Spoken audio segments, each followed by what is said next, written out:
안녕하세요. 저는 재혼한 남편과 함께 광고 마케팅 회사를 운영하는 40대 여자입니다. 원래 다니던 회사를 그만두고 지금의 남편과 함께 회사 창업을 했는데요. 5년이 된 지금 매출도 꾸준하게 상승 중이고 직원들도 조금씩 늘어가면서 얼마 전에는 사무실도 좀 더 큰 곳으로 이전을 했습니다. 경기 불황 속에서도 이 정도 성장과 발전이 있다는 것만 해도 너무 감사하게 생각하며 일을 하고 있습니다. 저희 남편은 저에게 남은 평생을 함께할 동반자이자 사업 파트너이고 또 가장 친한 친구기도 합니다. 물론 한 번씩 의견이 안 맞아서 다툴 때도 있지만 그래도 서로를 가장 믿고 의지하며 잘 지내고 있어요.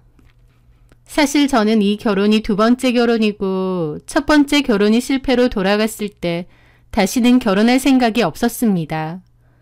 첫 번째 결혼에서의 배신감과 상처가 너무 컸기에 앞으로는 그 누구도 믿을 수 없을 것 같았죠.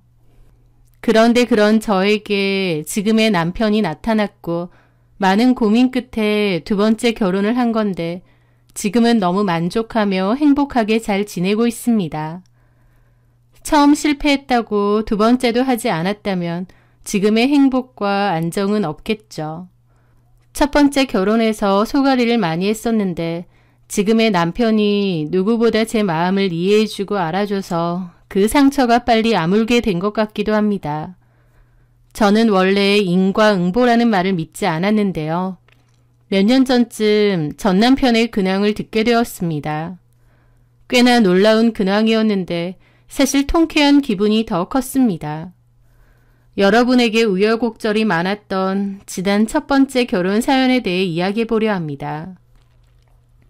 첫 번째 결혼을 했던 전 남편과 저는 연애는 3년, 결혼은 6년 정도였으니 거의 10년 가까운 세월을 함께했던 사이였습니다. 연애할 때 저는 회사원이었고 그 사람은 대학원을 다니며 교수를 목표로 하고 있는 사람이었습니다. 제 주변에서는 직업도 없고 돈도 없는 가난한 대학원생과 뭐하러 사귀느냐고 저를 말렸지만 저는 그 사람의 인간성과 가능성을 믿었습니다. 비록 돈은 없고 미래도 불투명했지만 순수하고 착한 사람이었어요. 그리고 자신의 미래를 위해 노력하는 성실한 사람이었죠. 저는 그런 점이 좋았습니다. 연애하는 동안 데이트 비용도 제가 주로 냈고 그 사람 필요한 옷이나 신발, 책 같은 것도 제가 많이 사줬어요. 누군가는 저에게 호구라고 할지언정, 헌신하면 헌신짝 된다고 경고할지언정, 저는 그 사람을 믿었고 사랑했고 저의 행동들이 희생이라고 생각지 않았습니다. 그 사람 역시 늘 저에게 너무나 고마워했고 제가 자기 인생에 나타난 한 줄기의 빛 같은 존재라고도 했어요. 사실 그 사람은 본가도 형편이 좋지는 못했습니다. 그래서 대학원이고 뭐고 당장이라도 취업해서 먹고 살 기반을 닦아야 할 사정이었지만 교수에 대한 꿈이 확고한 사람이었죠. 저는 그 남자와 가난하지만 행복한 연애를 했었고 연애 끝에 결혼도 하게 되었습니다. 예단, 예물 다 생략하고 단촐한 결혼식을 올렸고 작은 투룸에서 신혼을 시작했어요. 그럼에도 그때는 너무 행복했습니다. 멋진 신혼집, 최신식 가정 가구, 화려한 결혼식은 아닐지언정 사랑하는 사람과 함께 있고 미래를 꿈꿀 수 있다는 것만도 좋았어요. 제가 너무 순진했을 수도 있고 기본적인 계산도 안 되는 어리석은 인간이었을지도 모르지만 저는 그때의 순수했던 제가 어쩔 땐 그립기도 합니다. 정말 사랑 하나만으로도 행복하고 충만했던 때였으니까요. 하여튼 저는 결혼하고 나서도 회사에 열심히 다니면서 생활비를 벌었습니다. 그리고 그 남자는 박사과정을 준비했어요. 필요한 교육 듣고 교수님들 술자리도 많이 불려다니고 하면서 야금야금 돈도 많이 썼죠. 그래서 제가 남편에게 용돈을 줘야 될 때도 많았습니다. 저희 집에서는 제가 실질적인 가장이었고 모든 생활비를 다 제가 내야 했고 남편 용돈까지 줘야 했던 거죠.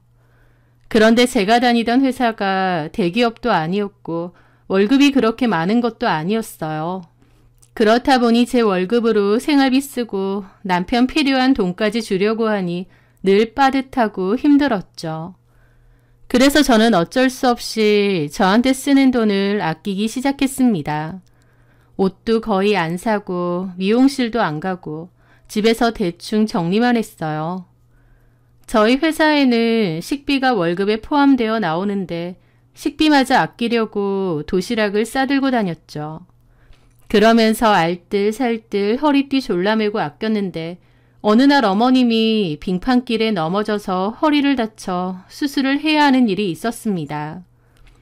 어머님은 보험도 안 들어있던 터라 수술비랑 병원비, 간병비까지 저희가 도와야 했는데요. 모아둔 돈이 어디 있나요? 매달 생활비 쓰는 것도 빠듯한데요. 저는 결국 저희 친정 부모님에게까지 손을 벌려야 했습니다. 친정 부모님은 돈을 빌려주시면서도 제가 너무 고생하는 것 같다고 짠해하셨어요. 하지만 남편이 그런 저에게 정말 고마워했고 자기가 정식으로 교수 임용되면 저한테 이 모든 것을 다 보상하겠다고 입버릇처럼 말하기도 했습니다. 저 역시 그 사람을 많이 사랑했기에 억울하단 생각은 하지 않았고요. 그렇게 남편은 박사과정 끝물이 되었고 너무 정신없이 바빠했습니다. 그래도 서로의 미래를 위해 열심히 버텼고 저희는 이세 준비도 미뤄두었어요.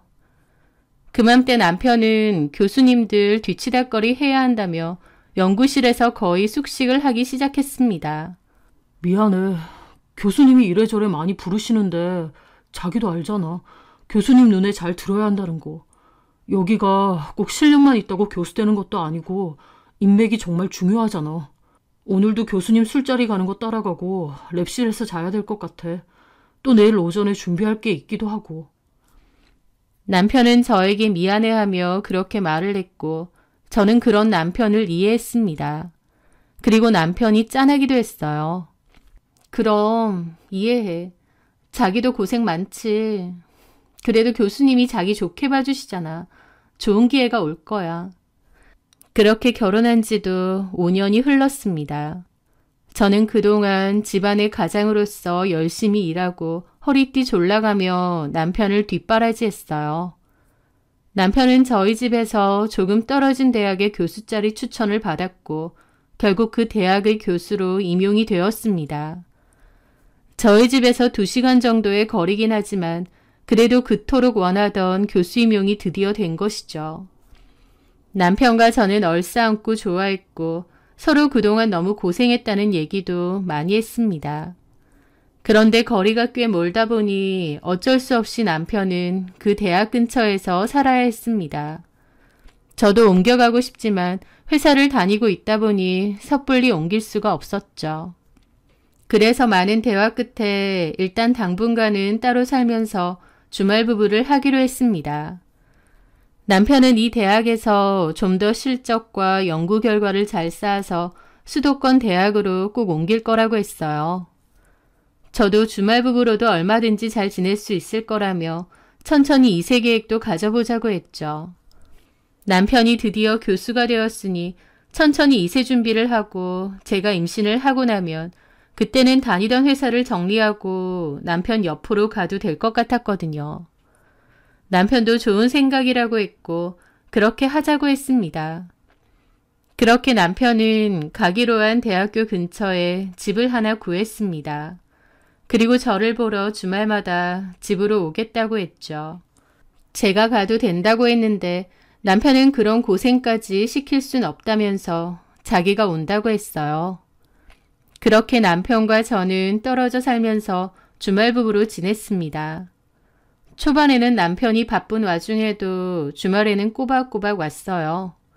연구도 해야 되고 강의 준비도 해야 되고 이래저래 바쁠 텐데도 그래도 열심히 집에 왔고 저는 주말이 늘 기다려졌습니다.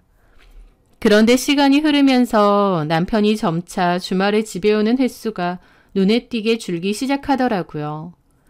일이 너무 바쁘다는 핑계를 대고 주말에도 쉬지도 못한다고 하면서 안 올라오기 일쑤였고 제가 내려간다고 해도 극구 사양했습니다. 어차피 일해야 돼서 학교에 내내 있을 건데 제가 오면 신경만 쓰이고 일도 제대로 안 된다고 하면서요. 처음에는 이해했지만 나중에는 아예 안 내려오고 연락도 뜸해지니 저로서는 속상하고 서운할 수밖에 없었습니다. 이번 주도 못 내려와? 너무 바빠.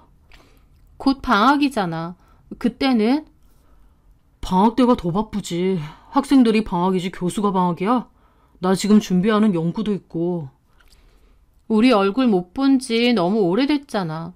그럼 내가 한번 내려갈까? 반찬도 좀 해주고 집도 좀 치워줄게. 그런데 제가 내려간다고 하니 남편은 즐겁을 하더라고요. 무슨 됐어. 내가 무슨 어린애도 아니고 집 깨끗하고 반찬도 다 알아서 잘 사다 먹어. 그런 걱정하지 말고 당신도 집에서 좀 쉬어. 평일 내내 회사 다닌다고 바빴으면 주말엔 좀 쉬어야지. 친구들도 좀 만나고 친정에도 좀 가고. 그럽니다. 말은 저를 위한 것 같았지만 아니었어요. 어느 순간부터 남편이 극구 내려오지 말라고 하니까 이상한 생각이 들더라고요. 저도 여잔데 속으로 설마? 라는 생각도 당연히 들었습니다. 주말 부부인데다 마음이 멀어지는 게 실시간으로 보이는 남편. 게다가 집에는 절대 못 오게 하고 솔직히 의심스러울 수밖에 없는 상황이었습니다. 게다가 저를 더 속상하게 하는 건 남편이 갑자기 딩크를 하자고 하는 거였어요. 남편도 분명 교수 임용이 되고 나면 아이를 가지자고 했었는데 이제 와서 딩크로 살자고 하는 것이었죠. 가뜩이나 주말 부부로 따로 사는 데다 그마저도 일 핑계로 잘 오지도 않는데 딩크까지 하자고 하다니 이게 남이지 어떻게 부부인가 싶더라고요. 그것 때문에 남편과 부부싸움도 좀 했습니다. 제 입장에선 너무 억울하고 섭섭하더라고요. 그러다가 한 번은 크게 싸우는 일이 있었어요. 저도 남편에게 쌓인 게 많았죠. 그런데 그 싸움 이후 남편은 일주일이 넘게 전화 한 통이 없더군요. 남편에게 너무 서운했고 안 풀어도 상관없다는 건가 싶기도 했습니다.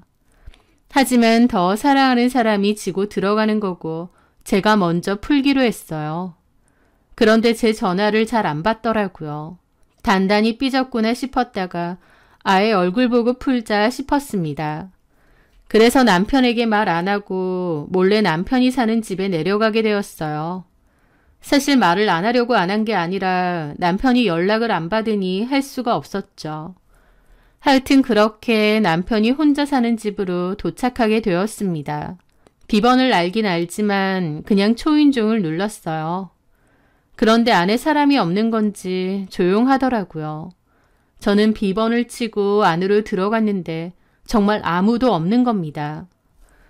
컴컴한 방에 불을 탁 켠 순간 크나큰 충격을 받게 되었습니다. 왜냐면 거실에는 남편이 옷가지들을 빨래 건조대에 넣어두었는데요.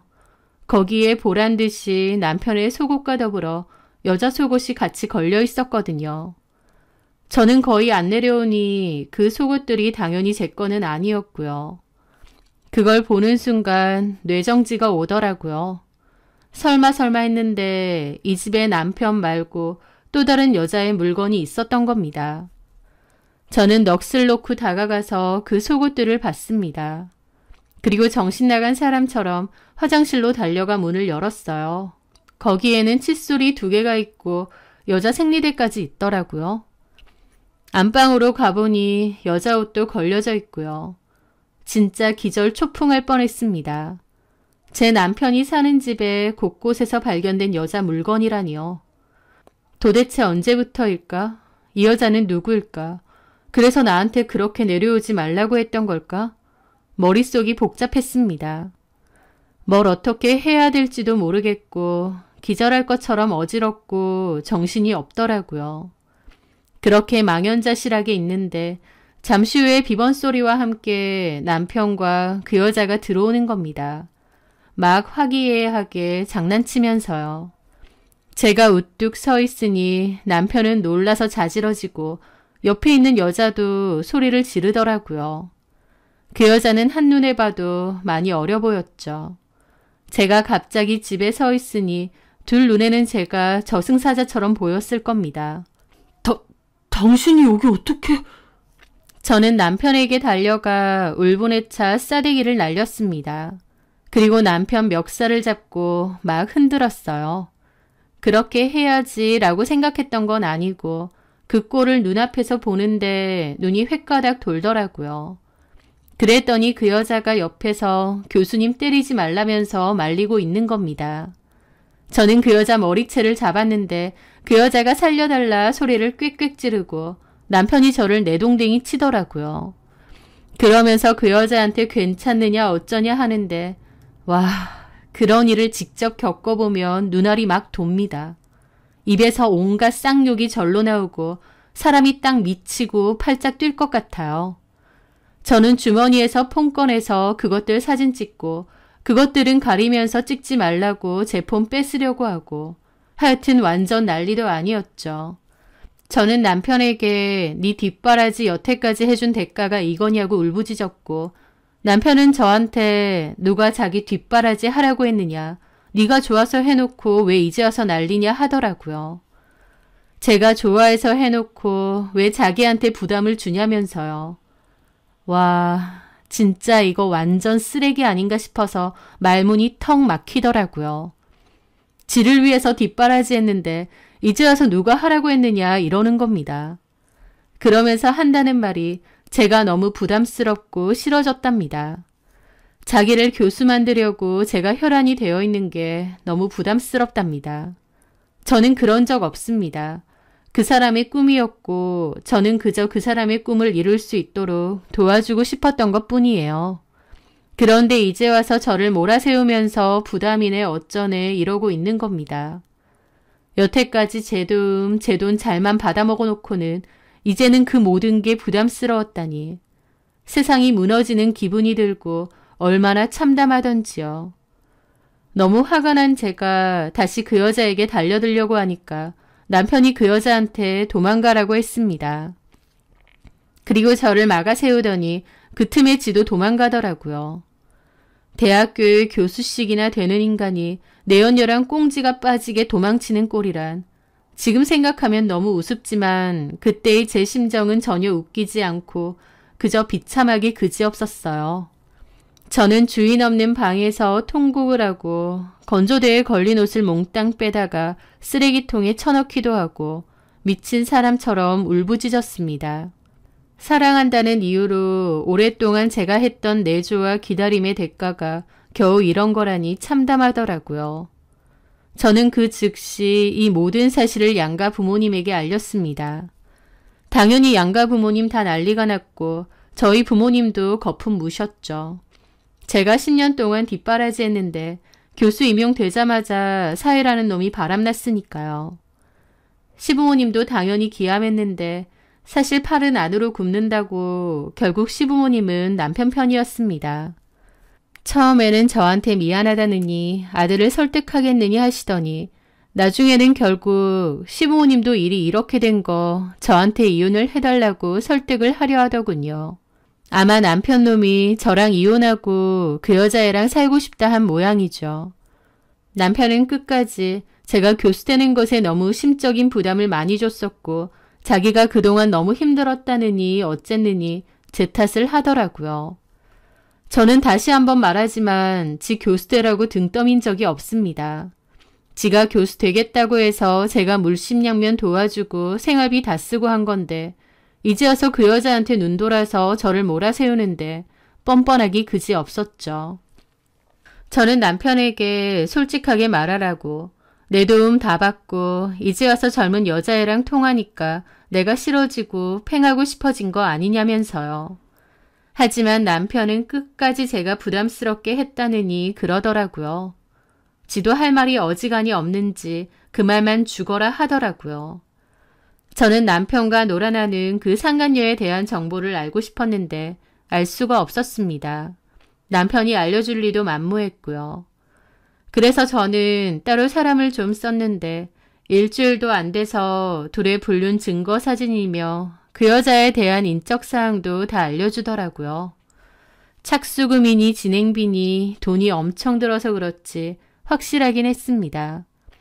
그 상간녀는 남편 연구실에 조교더라고요. 자기 연구실 조교하고 바람이 난 거죠. 남편하고 그 여자하고 나이 차이가 13살인데 그 조교라는 애도 제정신은 아니었습니다. 저는 그렇게 확보한 그 여자의 연락처로 연락을 해서 이런 거 부모님은 다 아시냐 했습니다. 그랬더니 지도 성인이고 자기랑 알아서 해결할 일이지 부모님을 걸고 넘어지지 말라느니 어쩌느니 그러는 겁니다. 그러면서 교수님이 그동안 많이 부담스러워하고 힘들어했고 남편을 질리게 만든 건 제 탓도 있니 어쩌니 하는데 와, 이런 애가 나이 많은 유부남이랑 놀아나는 거구나 싶더라고요. 대학원생까지 할 정도면 공부를 그렇게 안 한 것도 아닐 텐데 공부머리랑 정신머리는 별개라는 것도 깨달았고요. 저는 어린 나이도 아닌데 한 행동의 책임은 받아야 되지 않겠냐고 하고 그 부모에게도 사실을 곧장 알렸어요. 그 부모는 학교 근처에서 가게를 운영하고 있었고 저는 그 부모에게 연락해 딸이 이러고 사는 걸 아느냐고 알렸습니다. 그 부모도 처음에는 말도 안 된다며 펄쩍 뛰었고 그 여자애한테 정신 차리라고 등짝도 좀 때린 것 같은데요. 결국 나중에는 어떻게 자기들끼리 얘기가 된 건지 저한테 연락해서 자기 딸 건들지 말라느니 뻔뻔하게 나오더라고요. 아주 저는 못돼 처먹은 마녀고 지들은 사랑만 하고 싶은 가련하고 불쌍한 연인인 척하는데 그게 얼마나 역겨운지 모릅니다. 저는 이거 그냥 절대 못 넘어간다고 학교에 다 알릴 거라고 했습니다. 남편은 그렇게 하기만 해보라면서 자기도 가만히 있지 않겠다고 으름장을 놓았죠. 조용히 이혼 처리하면 되지 왜 일을 크게 만드냐고 하는데 웃기는 소리였습니다. 누구 좋으라고요? 그쯤 되니 저도 이판사판이었죠. 저는 고소당할 각오하고 남편과 그 상간녀의 불륜에 대해서 고발하는 대자보를 만들어 달아버렸습니다. 사진까지 다 붙여서요. 학교 측에서 미리 발견하고 몇 시간도 안 돼서 떼어버린 것 같지만 어쨌든 본 사람도 많고 그 사이에 난리가 났죠. 남편은 저한테 전화해서 쌍욕하고 고소하니 어쩌니 하고 학교에 소문 다 났다면서 그 여자애도 울고불고 난리가 났다고 하더라고요. 야, 너 미쳤어? 어떻게 이런 짓을 벌여? 나 교수 임명된 지 얼마 되지도 않았는데 어떻게 이런 짓을 벌이냐고! 그럼 네가 잘했어? 10년 내조한 와이프 저버리고 13살 차이 조교랑 바람. 네가 제정신이야? 야, 이 망할려나. 누구 인생 말아먹으려고 작정했어? 이제 네가 싫다고! 그 면상 보기도 싫다고! 하면서 아예 막장으로 저한테 쌍욕을 하더라고요. 저는 오냐 해봐라 생각하며 들어주었습니다. 옷도 거지같이 입고 다니고 머리도 제대로 안 하고 그러면서 교수부인 되고 싶어서 눈 뒤집어가지고 사람 닥달하고 눈치 주고 나 너한테 정 떨어진 지 오래야. 정 떨어진 지 오랜데 나한테 그렇게 용돈 타내고 돈 받아가고 그랬냐? 내 면상 보기도 싫으면서 도움은 필요했나 보지? 네가 사람 새끼야? 그리고 내가 왜 그렇게 하고 다녔는데 없는 형편에 너 도와주고 뒷바라지 하려고 나는 미용실도 못 가고 화장품 사는 돈까지 아끼고 살았다. 네가 사람 새끼면 그런 걸 고마워하고 미안해하고 안타까워해야지. 그런데 이제 와서 뭐? 어린 조교년이랑 바람나니까 마누라는 옹색해 보이고 구질구질해 보이디? 내가 누구 때문에 그랬는데. 누가 하래? 네가 좋다고 그래놓고 이제 와서 뭐 어쩌라고. 너 때문에 나 학교에서 무슨 조치 생기기만 해봐. 내가 너 가만두나 보라고. 나 너 고소할 거고 절대 가만 못 있어. 그러고 전화를 끊었습니다. 저는 그 통화 내용도 싸그리 다 녹음했습니다. 남편은 제가 대자보를 붙인 일로 학교 측에서 경고는 받았던 것 같은데 그렇다고 별다른 조치는 없었던 것 같아요. 학생들 사이에서 소문이 나긴 했지만 그냥 덮고 지나갈 생각이었던 것 같았죠. 그래서 저는 어차피 고소당할 거 어디 끝까지 해보자 생각하면서 그 통화 내용을 학교 인터넷 게시판에 올려버렸습니다. 고명석 교수와 조교의 불륜에 관한 통화 내용이라는 제목으로요. 이번에는 아예 통화 내용을 올려버렸기 때문에 그 파장이 엄청났습니다. 역시나 몇 시간 뒤에 삭제가 된 것 같지만 이미 그 사이에 일파만파 다 퍼졌죠. 남편은 그 일로 아예 교수 업무에 관한 정지가 된 것 같았고 학생들이 남편 수업을 보이콧한 것 같았습니다. 그 여자애도 소문 다 나서 나중에 들어보니 대학원도 그만뒀다고 하더라고요. 남편이 그토록 염원하던 교수 생활은 연명하기 힘든 꼴이 됐고 학교에서도 남편에게 수업을 주기 힘들다고 한 모양이었습니다. 남편은 그 일로 저를 고소했습니다. 저도 남편과 상간녀를 상대로 상간소송 진행했고요. 저는 고소당한 일로 법원 불려다니고 결국 벌금까지 물어야 했지만 별로 후회는 없었습니다. 그 정도의 분풀이는 해야 속이 시원하겠더라고요. 남편도 처음 제가 대자보 붙였을 땐 전화해서 생 난리를 치더니 제가 이번엔 녹음 파일까지 인터넷에 확 올리는 거 보고 더 이상 연락 안 하더라고요. 건드리면 제가 무슨 짓을 할지 모른다는 생각이 들었나 보죠.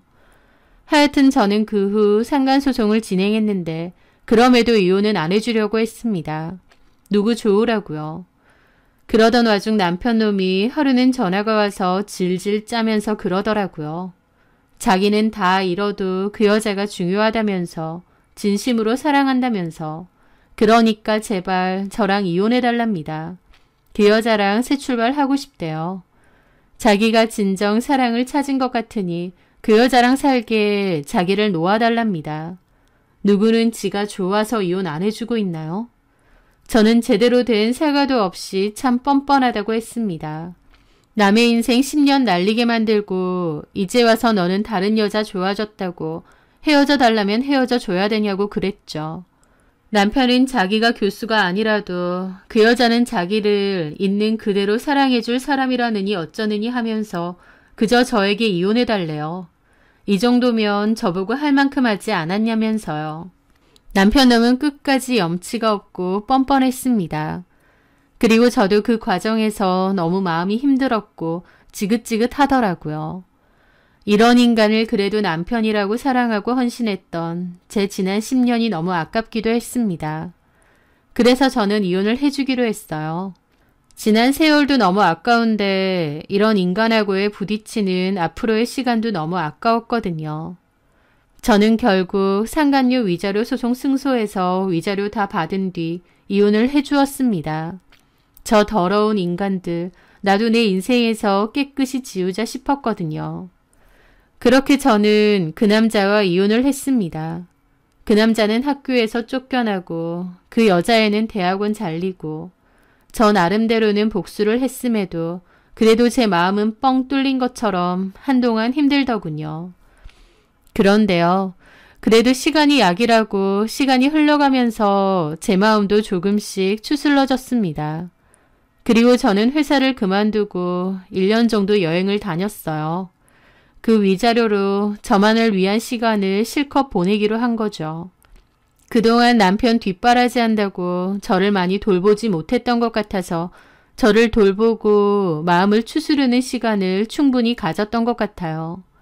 남편을 사랑하는 마음으로 남편을 위해 헌신하고 뒷바라지 하는 것이 저에게 중요한 일이라고 생각했는데 남자한테 헌신해봤자 그 마음을 알아주지도 않고 결국 이렇게 됐구나 생각하니 허무하더라고요. 그래서 앞으로는 누군가를 위해 헌신하지 말고 내 스스로를 우선으로 챙기며 살아야겠다는 생각을 많이 하게 되었습니다.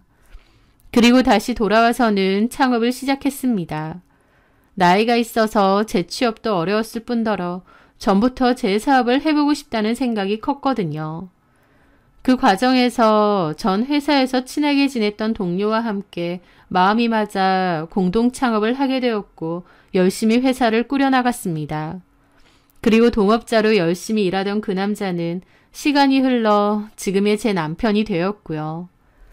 저는 전 남편에게 당한 배신감이 커서 재혼은 전혀 생각이 없었는데 지금의 남편에게서 전 남편에게서 볼 수 없었던 의리와 책임감을 많이 보게 되었고 결국엔 지금의 남편이 되었어요. 어렵게 시작한 두 번째 결혼인데 마음이 잘 맞아 행복하게 잘 살고 있고요. 그러는 와중 전 남편의 소식도 듣게 되었습니다. 전 남편은 제 뒷바라지가 부담스러웠다느니 개소리를 하며 그 여자랑 살고 싶다고 했었잖아요. 다 잃어도 그 여자만 있으면 된다고 하면서요. 저랑 이혼하고 바로 그 여자랑 재혼도 한 것 같은데 그때 일로 그 대학교 교수 자리 잘리고 다른 대학교로 옮겨서 강사 일을 전전했다고 하더라고요. 그런데 그 여자랑 재혼했는데 그 여자가 제 전남편하고 살다가 자기 또래 남자랑 바람이 났답니다. 그렇게 구구절절하더니 재혼하고 1년 정도 지났을 때 바람이 났다고 하더라고요. 그래서 그 여자하고 전남편하고는 한바탕 이혼 소송하고 난리치다가 헤어졌다고 했습니다. 전남편은 2번의 이혼을 한 셈이죠. 그 얘기를 전해 듣고 전남편 꼬라지가 너무 우스운 겁니다. 자기한테 부담을 주지 않는 여자라느니 그 여자랑 있으면 아무것도 필요 없다느니 저를 무슨 미저리 취급하고 이혼해달라고 했었잖아요. 그런데 그것들의 그 사랑이라는 게 얼마나 하찮은 것이었는지 재혼하자마자 그런 일이 있었고 전남편은 2번째 이혼까지 하게 된 것이죠. 그토록 원하던 교수 임용 되자마자 딴짓하고 결국 손가락질 당하면서 학교에서도 쫓겨나고 사랑이니 뭐니 하더니 그 여자한테도 배신당한 처지가 되고 전남편의 꼬라지가 얼마나 비참하고 우습던지요. 부부 사이에는 애정도 중요하지만 의리와 도의도 중요하잖아요. 본인 혼자서 잘나서 잘된 것 마냥 저와의 도의를 쓰레기통에 처박아 버리더니 그 마지막 꼬라지가 참 볼만하더라고요. 제가 지금 남편과 재혼해서 사업 잘 진행하면서 잘 산다는 건 전 남편도 들은 것 같더라고요. 지를 위해서 헌신한 저를 볼품없는 아줌마, 부담스러운 미저리 취급하더니 이 결과에 어떤 표정을 지었을지 좀 궁금하긴 합니다. 비록 결혼 생활 동안 헌신했던 것들에 대한 보답은 얻지 못했어요. 하지만 어쨌든 제가 할 수 있는 최선의 복수와 분풀이는 다 했던 것 같고 또 지금의 제가 행복하니 이거면 충분하다 생각합니다. 지금의 남편을 많이 사랑하지만 그렇다고 헌신하고 살지는 않으려 해요. 가장 중요한 건 저고 저를 아끼고 사랑하고 보듬으며 사는 게 제일 중요하다는 걸 많이 느꼈거든요. 그리고 제 스스로를 가장 아끼고 사랑해 주어야 다른 사람도 사랑할 수 있다는 걸 깨달았고요. 상처 많은 결혼 생활과 이혼이었지만 그만큼 깨달은 것도 많으니 인생 공부 제대로 했다고 생각하렵니다. 제 사연 들어주셔서 감사합니다.